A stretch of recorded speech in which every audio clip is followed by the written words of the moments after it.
السلام علیکم ورحمۃ اللہ وبرکاتہ۔ محترم حضرات و خواتین، اپنے دین و دنیا دونوں سے باخبر رہیں۔ آج بروز اتوار قمری اور ہجری کیلنڈر 1443 کے مطابق جمادی الاولیٰ کی تاریخ 14 ہے اور شمسی کیلنڈر 2021 کے مطابق دسمبر کی تاریخ 19 ہے۔ ان الصلاة كانت على المؤمنين كتابا موقوتا۔ بے شک نماز کا مومنوں پر اوقات مقررہ میں ادا کرنا فرض ہے۔ تو چلیے ہم نمازوں کا اہتمام شروع کریں اور اگلی 5 نمازوں کے اوقات نوٹ کریں۔ شہر کڑپہ میں آج فجر کا ابتدائی وقت 5:14 ہے، 5:14 ہے، اور آخری وقت 6:29 ہے، 6:20 ہے۔ اس کے 1 منٹ بعد طلوع آفتاب ہے۔ ظہر کا ابتدائی وقت 12:12 ہے، 12:12 ہے۔ عصر کا ابتدائی وقت 4:16 ہے، 4:16 ہے۔ مغرب کا ابتدائی وقت 5:57 ہے، 5:50 ہے۔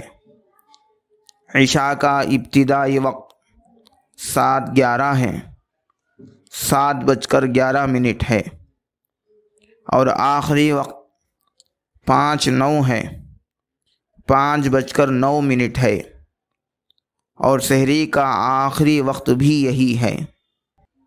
آج کی نصیحت: انسان کو وہم اور شک سے بچنے کی ہر ممکن کوشش کرنی چاہیے، کیونکہ انسان کی زندگی کا دار و مدار خیالات کی لہروں پر قائم ہے۔ جتنے خیالات پاکیزہ ہوں گے اتنی ہی زندگی پرسکون ہوگی۔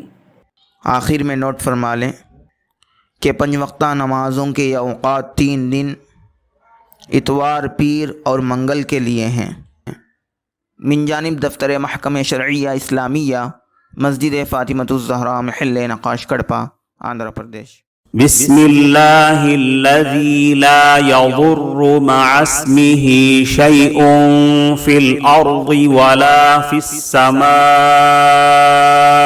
وہو السمیع العلیم۔ عزیز مکرم، ابو داؤد شریف کی روایت میں ہے، حضرت نبی کریم صلی اللہ علیہ وسلم فرماتے ہیں، جو شخص صبح سویرے یا رات کے وقت یہ دعا 3 مرتبہ پڑھا کرے تو اس کو کوئی چیز تکلیف نہیں دے گی۔ ایک دوسری روایت میں ہے کہ جو شخص ان کلمات کو صبح کے وقت کہے شام تک اس کو کوئی ناگہانی بلا نہ پہنچے گی، اگر شام کو کہے تو صبح تک کوئی مصیبت نہ پہنچے گی۔ اب آپ اس کو دھیرے دھیرے پڑھتے جائیں۔ بسم اللہ الذی لا یضر مع اسمہ شیء فی الارض ولا فی السماء وہو السمیع العلیم۔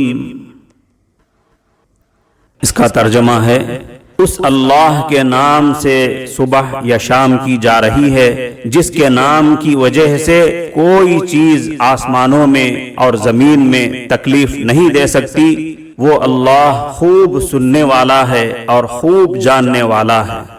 ایک روایت میں صبح شام کی ایک دوسری دعا بھی آئی ہے، اس کو بھی اس دعا کے ساتھ شامل کر لیں۔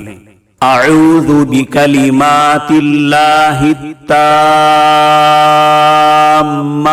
من شر ما خلق۔ اب آپ اس کو دھیرے دھیرے پڑھتے جائیں۔ اعوذ بکلمات اللہ التامات من شر ما خلق۔ اس کا ترجمہ ہے، میں اللہ کے پورے کلمات کے ساتھ پناہ چاہتا ہوں ہر اس چیز کی برائی اور شر سے جو اس نے پیدا کیا۔ عزیز مکرم، صبح شام یہ دعا پڑھتے رہیں اور اپنے بچوں کو بھی پڑھاتے رہیں تاکہ آپ اور آپ کے تمام افراد خانہ ہر قسم کی تکلیف اور ہر قسم کے حادثے اور بلا سے بچتے رہیں۔